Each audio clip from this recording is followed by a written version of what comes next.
प्यारे बच्चों, कक्षा 7 हिंदी व्याकरण अध्याय 2 में लास्ट टाइम हमने वर्ण के बारे में पढ़ा था कि वर्ण भाषा की सबसे छोटी इकाई होती है और वर्णों का जो समूह है उसे वर्णमाला कहा जाता है। आज हम उसी हिंदी वर्णमाला को गहराई से पढ़ेंगे, डिटेल में उसकी स्टडी करेंगे। हिंदी वर्णमाला को 2 भागों में बांटा गया है। नंबर 1 स्वर, नंबर 2 व्यंजन। कि बच्चों, जो वर्णमाला है हमारी, उसके मुख्य रूप से एक तरह से वर्णों के 2 भेद बताए गए हैं, स्वर तथा व्यंजन। स्वर जिन वर्णों का उच्चारण बिना किसी वर्ण की सहायता से स्वतंत्र रूप से किया जाता है। कि बच्चों, जो वर्ण बिना किसी अन्य वर्ण की सहायता के बोले जाएं, यानी जिनका उच्चारण स्वतंत्र है, उनको बोलने में किसी अन्य वर्ण की सहायता नहीं लेनी पड़ती, उन्हें स्वर कहते हैं। इनकी संख्या 11 है। ये निम्नलिखित हैं कि आपको इन्हें सीरीज में याद करना है। लास्ट टाइम भी मैंने कहा था, क्रम में याद रखने हमें बहुत ज़रूरी हैं। ए आ इ ई उ री ए ऐ ओ औ कि ए से औ तक ये हमारे स्वर कहलाते हैं।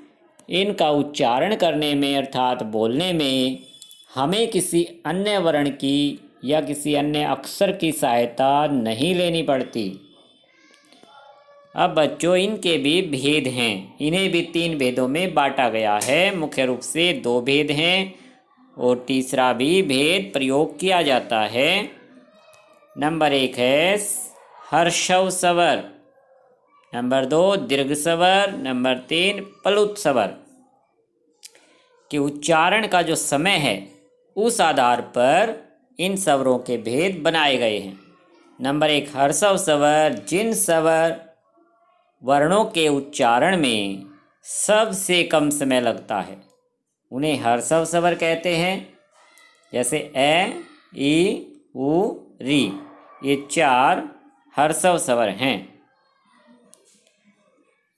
नेक्स्ट है दीर्घ स्वर, जिन स्वर वर्णों के उच्चारण में, स्वर वर्णों का मतलब है जिन स्वरों के उच्चारण में, क्योंकि जो स्वर हैं वो वर्ण के ही भेद हैं, तो हम बोल सकते हैं कि जिन स्वरों के उच्चारण में हर्षव स्वर से 2 गुना समय लगता है। कि हर्षव से अगर तुलना करें तो 2 गुना समय लगता है, उन्हें दीर्घ स्वर कहते हैं। जैसे आ, ई, उ, ए, ऐ, ओ तथा औ दीर्घ स्वर हैं।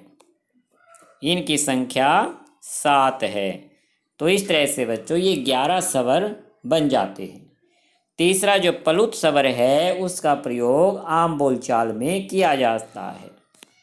कि जिन स्वर वर्णों के उच्चारण में या जिन स्वरों के उच्चारण में हर्षव स्वर से लगभग 3 गुना समय लगता है, उन्हें प्लुत स्वर कहते हैं।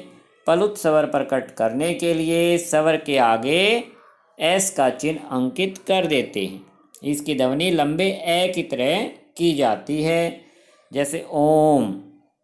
प्लुत का प्रयोग किसी को पुकारते समय या संगीत में होता है, क्योंकि इसका जो उच्चारण है उसकी अवधि लंबी है।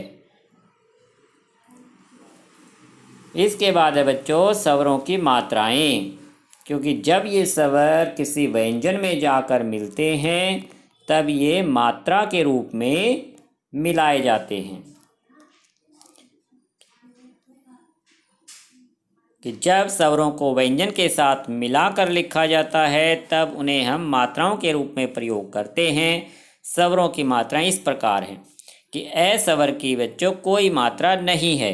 इसका कारण है कि जो व्यंजन हम प्रयोग करते हैं उन व्यंजनों में ए पहले ही शामिल कर दिया जाता है।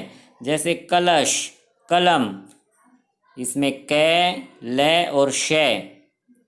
इसी तरह कै, लय और मैं, इन तीनों व्यंजनों में ए स्वर पहले ही शामिल है। अगर हम ए स्वर को अलग कर देंगे तो कै इस तरह से लिखा जाता है, नीचे हलंत लगाकर। अब इसका उच्चारण करते समय हमें ए ध्वनि को नहीं बोलना। इसका उच्चारण इस प्रकार से होगा, कै कै। तो ए को इसमें नहीं बोला गया। जब बोलेंगे कै तो ए की ध्वनि उसमें शामिल कर ली जाती है। आ की मात्रा एक एक खड़ी लाइन की तरह होती है। जब यह किसी व्यंजन में मिलता है तो उस व्यंजन के आगे उसकी मात्रा लगा दी जाती है। जैसे काला, अब कै के अंदर बच्चों आ की मात्रा शामिल है, ए इसमें शामिल नहीं है। जैसे कै और प्लस आ की मात्रा लगाई जाती है। तो कै में जब आ की मात्रा शामिल करेंगे तो कैसे लिखा जाएगा, कै और उसके आगे के खड़ी लाइन का। इसी तरह लय में जब आ की मात्रा शामिल की गई तो ला। तो इस तरह से शब्द बनते हैं बच्चों, काला, काजल। इसी तरह से बच्चों आपको सभी स्वरों की मात्राओं को ध्यान से देखना है, किस तरह से लगाई जाती हैं, ताकि हमें भाषा का शुद्ध ज्ञान हो सके। व्याकरण सीखने का बच्चों यही उद्देश्य है कि हम भाषा को शुद्ध रूप से बोलना लिखना सीख सकते हैं। तो सभी स्वरों की मात्राओं का ज्ञान हमें होना जरूरी है। री की मात्रा व्यंजन के नीचे लगाई जाती है, जैसे कृषि, कृपाण, री की ध्वनि आती है। ए की मात्रा एक मात्रा लगाई जाती है, जैसे केला।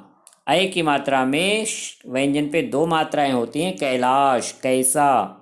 इस तरह से आपको इन व्यंजनों की मात्राओं को कम से कम 2-3 बार अच्छे से इस टेबल को रिवाइज करना है। इसके बाद नेक्स्ट टाइम पढ़ेंगे हम व्यंजन के बारे में। आज आप यहीं तक रिवाइज करना। अच्छा बच्चों, धन्यवाद।